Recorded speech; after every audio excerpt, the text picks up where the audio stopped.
തൃശൂർ പൂരം അലങ്കോലപ്പെടുത്തലിൽ ഉദ്യോഗസ്ഥരെ വെള്ളപൂശി അന്വേഷണ റിപ്പോർട്ട്. ചടങ്ങുകൾ തടസ്സപ്പെട്ടതിന്റെ ഉത്തരവാദിത്വം തിരുവമ്പാടി ദേവസ്വത്തിന്റെ മുകളിൽ തള്ളാനാണ് നീക്കം. തിരുവമ്പാടിയുടേത് ഏകപക്ഷീയ തീരുമാനങ്ങളെന്ന റിപ്പോർട്ടിൽ പരാമർശമുണ്ട്. മഠത്തിൽ വരവ് സമയം ലാത്തിചാർജ് നടന്നിട്ടില്ലെന്നും പ്രത്യേക അന്വേഷണ സംഘം ക്രൈംബ്രാഞ്ച് ADGPക്ക് കൈമാറിയ റിപ്പോർട്ടിൽ പറയുന്നു. പ്രശാന്ത് ശങ്കരമംഗലത്ത് വീണ്ടും ചേരുന്നു. പ്രശാന്ത്, ഇതുതന്നെയാകും എല്ലാവരും പ്രതീക്ഷിച്ചതും. കാരണം എന്താണ് സംഭവിച്ചതെന്ന് എല്ലാവർക്കും അറിയാം. പക്ഷേ പിന്നീട് അന്വേഷണ റിപ്പോർട്ട് വരുമ്പോൾ ഉദ്യോഗസ്ഥരെ വെള്ള പൂശുമെന്ന് നേരത്തെ ഉറപ്പായിരുന്നല്ലോ.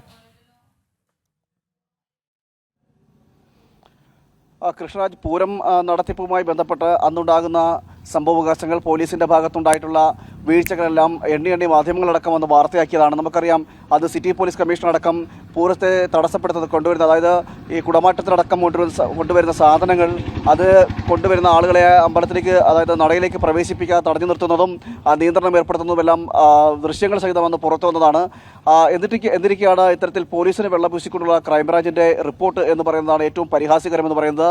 അതായത് തിരുവമ്പാടി ദേവസ്വത്തെ മാത്രം കുറ്റം മുഴുവനും, ഇതിന്റെ പൂരത്തിന്റെ അലങ്കോലപ്പെട്ടതുമായി ബന്ധപ്പെട്ട കാര്യത്തിൽ അതിന്റെ കുറ്റം മുഴുവനും തിരുവമ്പാടി ദേവസ്വം ബോർഡിന്റെ തലയിലേക്ക് കെട്ടിവെക്കുകയും പോലീസിനെ വിദഗ്ധമായിട്ട് രക്ഷപ്പെടുത്തി എടുക്കുകയും ചെയ്യുന്ന ഒരു റിപ്പോർട്ടാണ് ക്രൈംബ്രാഞ്ച്, അതായത് പ്രത്യേക അന്വേഷണ സംഘം ക്രൈംബ്രാഞ്ച് ADGPക്ക് സമർപ്പിച്ചിരിക്കുന്നത് എന്നതാണ് നമുക്ക് ഇതിലൂടെ മനസ്സിലാക്കാൻ കഴിയുന്നത്. അതായത് പോലീസിന്റെ ഭാഗത്തു നിന്നും യാതൊരു വീഴ്ചയും ഉണ്ടായിട്ടില്ല, പോലീസ് ലാത്തി ചാർജ് നടത്തിയിട്ടില്ല എന്നതടക്കമുള്ള കാര്യങ്ങളാണ് പറയുന്നത്.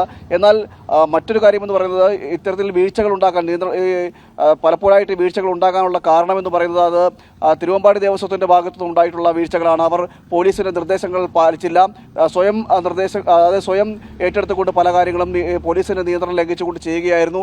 ഇതുകൊണ്ടൊക്കെയാണ് ഇത്തരത്തിൽ വീഴ്ചകൾ ഉണ്ടായത് എന്നതടക്കമുള്ള കാര്യങ്ങളാണ് ഇപ്പോൾ ഈ റിപ്പോർട്ടിലൂടെ പറയുന്നത്. പൂർണ്ണമായും പോലീസിനെ വെള്ളപൂശുന്ന ഒരു റിപ്പോർട്ട് തന്നെയാണ് ക്രൈംബ്രാഞ്ചിന്റെ ഭാഗത്ത് നിന്ന് വന്നിരിക്കുന്നത്, പ്രത്യേക അന്വേഷണ സംഘം നൽകിയിരിക്കുന്നത് എന്ന കാര്യം ഇതിലൂടെ വ്യക്തമാവുകയും ചെയ്യുകയാണ്. മറ്റൊരു കാര്യമെന്ന് പറയുന്നത്, ആചാരപരമായിട്ടുള്ള പല കാര്യങ്ങളും അന്ന് നടന്നില്ല. ആചാരപരമായിട്ട് പല കാര്യങ്ങളും നടക്കുന്നതിന് തടസ്സം നേരിട്ടതിന്റെ കാരണം എന്ന് പറയുന്നത് പോലീസിന്റെ ഇടപെടലാണ്. പോലീസ് അവിടെ ജനങ്ങൾക്ക്, അതായത് പൂരപ്രേമികളായിട്ടുള്ള ആളുകൾ അവിടെ എത്തുമ്പോൾ അവർക്ക് വരെ വളരെ വലിയ രീതിയിൽ